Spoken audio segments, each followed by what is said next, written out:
साथियों, अपना घर आवास योजना 2025 पर ये मेरी दूसरी वीडियो है। पहली वीडियो में मैंने आपको बताया था कि डीडीए अपना घर आवास योजना क्या है। मैंने उसमें आपको ये भी बताया था कि अपना घर आवास योजना की अहम तारीखें कौन सी हैं और ये बताया था कि कहाँ कहाँ मिल रहे हैं डीडीए के फ्लैट, और आपको ये भी बताया था कि डीडीए फ्लैट के लिए पात्रता क्या है, एलिजिबिलिटी क्या है।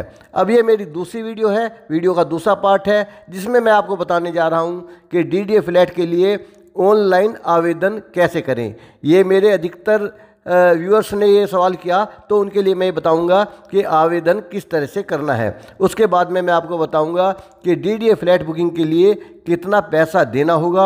मैं आपको ये भी बताऊंगा कि डीडीए फ्लैट बुकिंग के लिए ज़रूरी डॉक्यूमेंट्स कौन कौन से हैं। मैं आपको बताऊंगा कि डीडीए फ्लैट के लिए कितने दिन में जमा कराना होगा बाकी पैसा, और बताऊंगा कि डीडीए फ्लैट के लिए कैसे मिलेगा होम लोन। आपको ये भी पता चलेगा कि डीडीए फ्लैट के लिए पैसे कैसे जमा होंगे, और ये भी पता चलेगा कि पैसा जमा कराने पर देरी होने पर पेनल्टी कितनी देनी पड़ेगी। और आपको सबसे महत्वपूर्ण जो चीज़ मैं बताऊंगा कि डीडीए फ्लैट की चाबी आपको कब मिलेगी और उस फ्लैट में मैं कब आपके साथ में बैठकर चाय पीऊँगा। साथियों, मेरी वीडियो अच्छी लगे तो मेरे चैनल को सब्सक्राइब जरूर करना, और सब्सक्राइब ना करें तो कम से कम यार एक लाइक तो दे ही देना, पैसा नहीं लगेगा। अगर आप अपना सस्ता घर लेने से पहले 6-7 मिनट की वीडियो देखने का समय आपके पास नहीं है, चीज़ों को समझने का समय आपके पास नहीं है, तो आप आगे बढ़ सकते हैं, आपसे ना लिया जाएगा ये फ्लैट। और हाँ साथियों, एक बात और, एक वीडियो बनाने के लिए इतना सारा डेटा इकट्ठा करना पड़ता है, इतनी मेहनत करनी पड़ती है यार। एक सब्सक्राइब और एक लाइक तो कर देना, इसके अलावा मुझे कुछ नहीं चाहिए आपसे। आगे बात करते हैं। अगर आप इस योजना में आवेदन करना चाहते हैं तो आप भारत के नागरिक होने चाहिए। अगर आप भारत के नागरिक नहीं हैं तो ये फ्लैट में आप आवेदन भी नहीं कर सकते। और अगर आपकी उम्र 18 साल नहीं है तो आपको इसमें आवेदन नहीं करना है। कम से कम 18 साल की उम्र होना ज़रूरी है।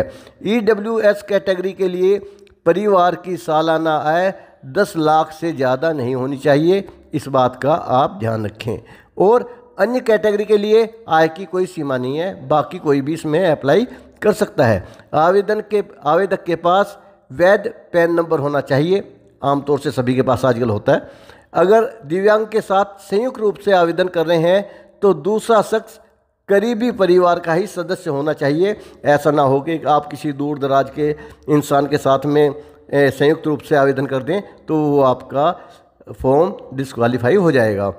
साथियों, दिल्ली में घरों का बढ़ता रेंट परेशानी की बड़ी वजह है, इसलिए डीडीए पेश करता है अपना घर आवास योजना 2025, जिसके तहत नरेला, लोकनायकपुरम व सिरसपुर में हर वर्ग के लिए किफ़ायती दरों पर घर उपलब्ध है।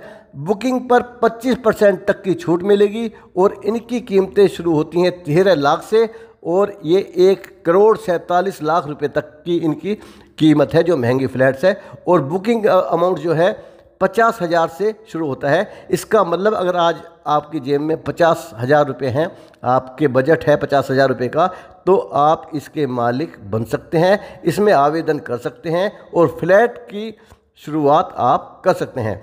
अब हम बात करेंगे कि डीडीए फ्लैट के लिए ऑनलाइन आवेदन कैसे करें। ये सबसे महत्वपूर्ण चीज़ है। आवेदन करने में कई लोगों को दिक्कतें आ जाती हैं। सबसे पहले डीडीए की ऑफिशियल वेबसाइट पर जाएं। मैं इसका लिंक आपको अपने डिस्क्रिप्शन में भी डाल दूंगा।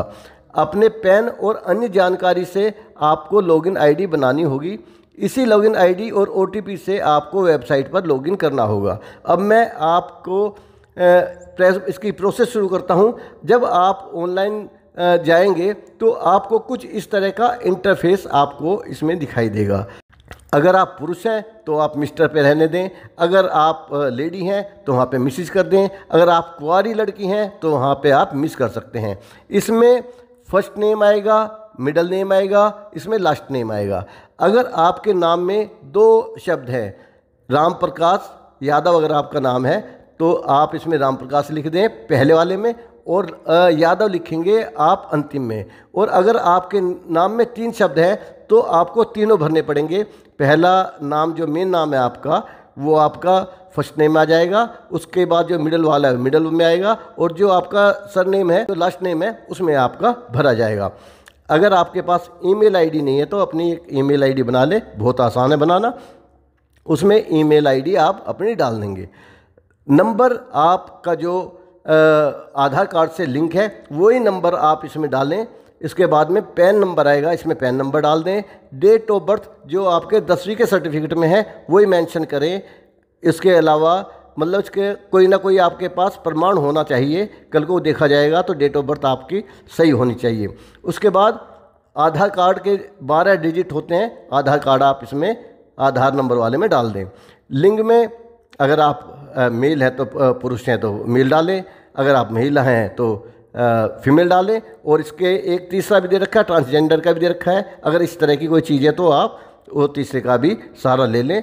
आप रिक्वेस्ट फॉर OTP क्लिक करेंगे तो आपका OTP आ जाएगा और उस बॉक्स में OTP डाल के आप सबमिट कर देंगे तो ये आपका रजिस्ट्रेशन, इसका आपका लॉगिन आईडी हो जाएगा। रजिस्ट्रेशन के लिए अभी काफ़ी चीज़ें आपको करनी है, लेकिन उसके बाद आपका पहला स्टेप पूरा हो जाएगा। अब चलते हैं हम इसके बाद दूसरे स्टेप पर। साथियों, DDA अपना घर आवास योजना के लिए जो आपको अब रजिस्ट्रेशन करना है, रजिस्ट्रेशन कैसे करेंगे? इस दौरान आपको 2500 रुपये का भुगतान करना होगा। ये पैसा ऑनलाइन ही दिया जाएगा और रिफंड नहीं होगा किसी भी कीमत पर। ये मतलब फ़ीस है इनकी, आज समझ लीजिए। ऑनलाइन रजिस्ट्रेशन करने के लिए 2500 रुपये की फ़ीस देनी है, ये रिफंडेबल नहीं है। अब हम बात करेंगे तीसरे स्टेप की, जिसमें आपको जिस फ्लैट के लिए आवेदन करना है, अप्लाई करना है, उसे चूज कर लें, आप उसे चुनना होगा। और उस फ्लैट का आप लेआउट अच्छी तरह से चेक कर लें। कई बार कन्फ्यूजन हो जाता है, आपको दूसरा फ्लैट पसंद आ जाता है लेकिन आप क्लिक दूसरे कर दें, तो लेआउट इसका ऑनलाइन भी मिल जाएगा। आप उसका एक बार नक्शा ज़रूर चेक कर लें, उसकी लोकेशन मोटा मोटी आप देख लें, तभी फ्लैट लेने का आपका मज़ा है। ये सभी फ्लैट तैयार है तो इनका जो पोजीशन आपको मिलेगा उसमें बहुत ज़्यादा टाइम नहीं लगने वाला है। बहुत जल्दी आपके हाथ में इसकी चाबी आ जाएगी। जो फ्लैट आप पसंद करते हैं उसे बुक कर दें। और 27 मई से फ्लैट की बुकिंग ऑलरेडी शुरू हो चुकी हैं, तो आप इंतज़ार ना करें। मतलब थोड़ा सा समय निकल भी चुका है, लेकिन अभी भी बहुत समय इसे भरने के लिए आपके पास है। अब हम आ जाते हैं स्टेप 4 पर। बुकिंग करने के बाद आपके पास 15 मिनट का समय होगा भुगतान करने के लिए, क्योंकि इन 15 मिनट में ये आपके लिए, ये फ्लैट आपके लिए रिजर्व रहेगा और ये DDA उस फ्लैट को किसी को नहीं देंगे। अगर 15 मिनट से ज़्यादा हो गया तो फिर वो किसी और को भी दे सकते हैं। इन 15 मिनट में ये फ्लैट किसी और को नहीं दिया जाएगा। इसलिए ज़रूरी है कि जिस बैंक अकाउंट से आपको भुगतान करना है उसमें पर्याप्त फंड होना चाहिए आपके पास। और बुकिंग के 24 घंटों के भीतर डिमांड कम अलॉटमेंट लेटर भी जारी कर दिया जाता है। अब इसके बाद में हम साथियों बात करेंगे कि DDA फ्लैट के लिए कितना पैसा देना पड़ेगा। अगर आपने EWS के लिए अप्लाई किया है तो बुकिंग राशि 50,000 से शुरू होती है। अगर LIG आपने फ्लैट पसंद किया है तो उसके लिए बुकिंग अमाउंट आपको 1 लाख रुपए देनी पड़ेगी। MIG फ्लैट के लिए 4 लाख रुपए देनी पड़ेगी और HIG फ्लैट के लिए आपको 10 लाख की बुकिंग अमाउंट देनी पड़ेगी। इसके बाद बात करेंगे कि DDA फ्लैट बुकिंग के लिए ज़रूरी डॉक्यूमेंट्स कौन कौन से हैं। ये भी एक महत्वपूर्ण पॉइंट है, क्योंकि इसमें पेपर वर्क जो होता है अच्छा खासा हो जाता है, तो उसके लिए पहले से ही अपने आप को तैयार करके चलना होता है। तो भारत की नागरिकता और उम्र संबंधी शपथ पत्र आपके पास होना चाहिए, ये बन जाता है आराम से, नोटरी वाले बना देते हैं। फ्लैट में कोई बदलाव नहीं करने की अंडरटेकिंग आपको देनी पड़ेगी कि हमने जो फ्लैट पसंद किया है हमें वही चाहिए, इसके अलावा हमारी कोई पसंद दूसरी नहीं है। पहचान पत्र में राशन कार्ड भी हो चाहिए, ड्राइविंग लाइसेंस भी चल जाएगा, सरकारी ID कार्ड चल जाएगा, आधार कार्ड, वोटर ID कार्ड, ये कोई भी आप एक आइडेंटिटी कार्ड आपको अपने पास में रखना होगा। पैन कार्ड की सत्यापित कॉपी, अटेस्टेड कॉपी आपके पास ज़रूरत पड़ेगी। आप जैसे जैसे पेपर की ज़रूरत पड़ेगी वो बाद में आ जाएंगे, लोग वहाँ पे रहते हैं वो आपको हेल्प भी कर देते हैं। और लोन सेक्शन लेटर की कॉपी आपको चाहिएगी। बैंक स्टेटमेंट जिसमें नाम, खाता नंबर हो वो भी आपको चाहिएगा। EWS कैटेगरी के लिए EWS प्रमाण पत्र चाहिए। अगर दिव्यांग कैटेगरी के लिए भर रहे हैं तो उसके लिए दिव्यांग का प्रमाण पत्र होगा। और TDS सर्टिफिकेट की कई बार ज़रूरत पड़ जाती है, कई बार ज़रूरत नहीं पड़ती, तो ये समय के साथ में ही है। और DDA फ्लैट के लिए कितने दिन में जमा कराना होगा पैसा, ये भी हम देख लेते हैं। डिमांड कम अलॉटमेंट लेटर जारी होने के 60 दिनों के भीतर पैसा जमा कराना होता है। दिव्यांग कैटेगरी के लिए अगर हायर परचेज विकल्प चुना है तो 60 दिनों के भीतर 25% पैसा जमा कराना होगा। बाकी पैसा 15 साल तक हर महीने EMI के साथ में रूप में आप जमा करवा सकते हैं। अगर तय समय में पैसा जमा नहीं होता तो फ्लैट की बुकिंग कैंसिल होने का डर रहता है। तो इस तरह की चीज़ों से आप बचें, अपने पैसे का इंतजाम समय पे रखें। बुकिंग कैंसिल होने की स्थिति में बुकिंग के समय दिया गया पैसा वापस नहीं मिलता, मतलब बुकिंग के समय दिया जो 2500 रुपये आपने दे रखे हैं वो आपके रिफंडेबल नहीं होते। इसके बाद में DDA फ्लैट के लिए कैसे मिलेगा होम लोन। डिमांड कम अलॉटमेंट लेटर मिलने के 30 दिनों के भीतर होम लोन के लिए आवेदन करना पड़ता है। अगर भुगतान में किसी भी तरह की देरी होती है तो आवेदक को पेनल्टी भी भरनी पड़ जाती है। DDA फ्लैट के लिए किसी भी सरकारी या मान्यता प्राप्त बैंक से आप लोन ले सकते हैं। तो साथियों, फ्लैट खरीदने के लिए आपको जिन जिन चीज़ों की जरूरत पड़ती है वो लगभग सारी जानकारी मैंने आपको दे दी है।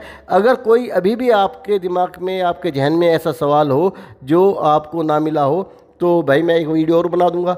आपके अगर सवाल आएंगे तो 2-4 सवाल जब इकट्ठे हो जाएंगे तो मैं एक नई वीडियो बना दूंगा। लेकिन उसके लिए या थोड़ा सा मेरे को भी एक सब्सक्राइब तो आपसे चाहिए ना, एक लाइक तो कर दें।